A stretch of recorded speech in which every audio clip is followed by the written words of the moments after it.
parameters.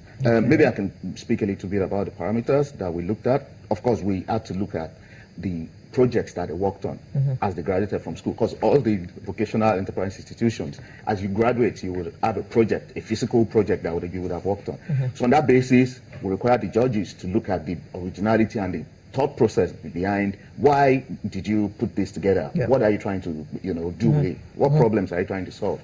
And of course, they were judged on the passion for what it is they worked on, and of course resourcefulness.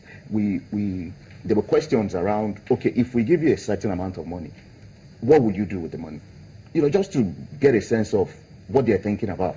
Did anyone say go and buy a car? I'm sure they would have asked and they did that. Yeah. And of course, we require them to be able to communicate effectively. How they express themselves, because if you want to go into business, you need to be able to convince financial institutions to provide you with funds. So you need to be able to express yourself. So we had 5 key parameters that the judges basically evaluated them upon. And so in terms of the prizes, you asked about the prizes, we would have for the top, so we would have the winner, we would have the first runner-up, and we have the second runner-up. So we would purchase equipment for them. They will also. So he would get sewing machines, for instance. Yeah, he will. He will. Yeah, if he gets to that level. If he will, yes. If he gets to that level. Yes. He will get. So for fashion, we also leverage the experience of the judges to provide us with, okay, what sort of things should we purchase for these, for these candidates as they win in the competition. So we have that list. We're getting them purchased, because what we want to do is to actually offer it to them at the grand finale as they're being announced as winners. So that's the plan. And the mentorship is really important, because we believe that they need to understand the dynamics in the real world, as opposed to just learning the skills and knowing how to fabricate instruments and the rest of them. Okay, let me come back to you. The people you've had to work with, you say you've committed to mentoring some of these ones, but so far, I never asked you what your experience has been, what you've seen. Are there some spectacular skills you've noticed in the course of working with these people? A lot. Like in Kaduna State, the guys, we had to check their projects. What they constructed, one constructed a tool used for the spring of a top cylinder head, to remove the top cylinder and put back the spring. So to me, they have the ideas. They just need to be groomed. And to the lady mechanics, because of I've been grooming a lot of women, I told Bank of Industry, all those coming through the section of auto mechanics, mechatronics, I'll be the one to see them through their businesses and make sure they succeed in what they are doing. Take them through the techniques of the business, what you must do and what you must not do, those kind of things. Because out there, a lot of people are afraid of unforeseen. They think when they start up a garage, it falls apart. But the real truth is that if you don't know about garage, you cannot skate through. In no time, it goes away.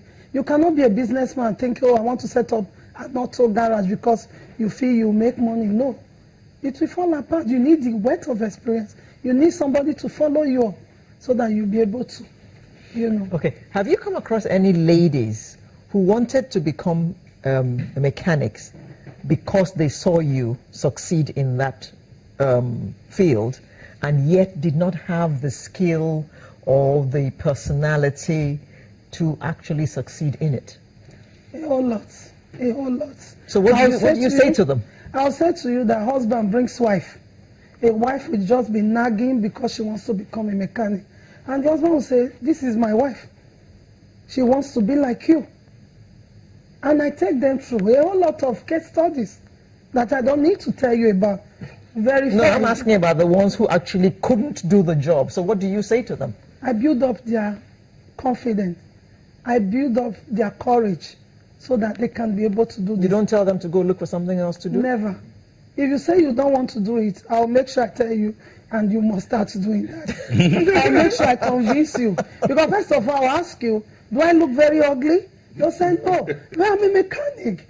It does not stop you from being a wife or being a mother. You can do this. and you have more respect from people. Because, of course, what causes violence in the house if a woman cannot bring and the husband is just the one doing everything? Both parties should be able to bring. So there will be love at home. So if a woman is doing this, definitely she will win the heart of her husband. Very important. Mr. Debwega, are these candidates paying any money to BOI to go to this competition? No. In fact, we committed to, when we communicated with them, that expenses, all associated expenses will be taken care of. So in terms of their transportation costs to the venue, we took care of that. The accommodation, because some people who came from the southeast to come to Lagos for the competition, of course, they had to stay the night. We provided them with accommodation. Yeah, and that includes the judges as well. What about the stuff that they used during the exams? Did you also take care of all that? Yeah, they brought in the projects that they've already worked on. Okay. Initially, we thought, okay, should they put something together specially for the competition? We felt that may be a bit unwieldy depending on the kind of occasion. Because you have welding and fabrication that most times what you see are really large equipment. Yeah. How long it will take them to put them together and all of that. So we thought, okay, it would be better for us to base it on what they've worked on, as part of their final year project. You talked about some of the things they are going to get from this competition. How effective do you think this competition will be? It's a very, in terms of our mindset, the multiplier effect is significant. If we were ready actually to get more candidates in than we got. We got 95, we were expecting to get more. We even wanted to do more vocations, but we wanted them to go through this sort of process of accreditation in terms of institution. That's why we partnered with MBTE. But at the end of the day, what we expect to see is these individuals, these young men and women, going into business and providing jobs. There's so many, just like he said, there's so many young people out there who want to start businesses.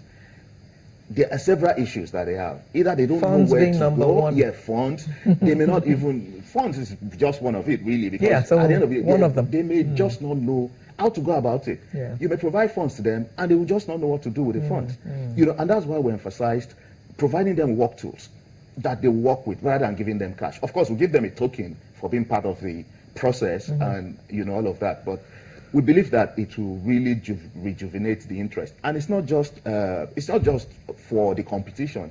We expect that a lot of other institutions will, the awareness it will create in the society. Yep. A lot of other institutions will be encouraged to go into these things because it's a ripple effect on the economy. So if these young men and women are not gainfully employed or working, doing their business, they may just be out there being miscreants. And that's not what we want. Just before we go on, I think there's a need to say a big thank you to BOI for taking on this initiative at this time in our economic life in this country when we're talking about diversification and the economy is down and we need to get people working. There's too much unemployment. So we need to say congratulations to BOI. Thank you. And we hope that you will expand the scope of this and, take more professions and take more people so that the multiplier effect, because in no time at all, these people that you help will also employ some people who are going to be working with them. Just before we go, we have some viewers who are watching, and someone actually wants to know how they can get into a partnership with BOI. He says they sent an email to BOI for a partnership to help fund their franchise, but got no feedback. Okay, we can, I don't know what email address they sent to. We have customercare@boi.ng, and we also have 0700 call BOI, which is, a phone number that they can call. I'm surprised because I oversee the customer care department. Okay, so customer is the same person that was watching. 0700 call BOI. This person is watching from Canada. So, Craves, please call customercare@boi.ng. Please email customercare@boi.ng or 0700 call BOI, and they will get back to you as regards partnering with you. Okay, we're almost out of time and we have to go. So Sandra, final word.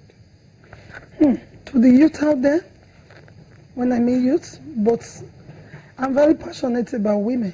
Because women are the ones that move the economy, you like it or not. Because we don't start from the home, then going to work and bearing children. So to the women, if you don't have hope, you are somewhere, you are depressed, please just come to us. We'll be able to support you. And you become the star you never think you will be tomorrow. Bank of Industry, other banks, look at what Bank of Industry is doing. Don't just take COT. Don't just take COT and it ends there. Excuse me. Because if Bank of Industry is not going to have this fashion designer and this young boy, we are giving him hope now. Of course. The industry is giving him hope. He goes to the bank tomorrow. Will they give him money or will they ask him to go and bring his father's collateral property? We should think outside the box. It's not about COT. We should help the government. The bank should help the government to create this job and reduce unemployment. And even to the lady mechanics, my girls out there, there are about 700 nationwide. We should do more to create. And the ministries. Thank you, Sandra. Thank you very Kehinde.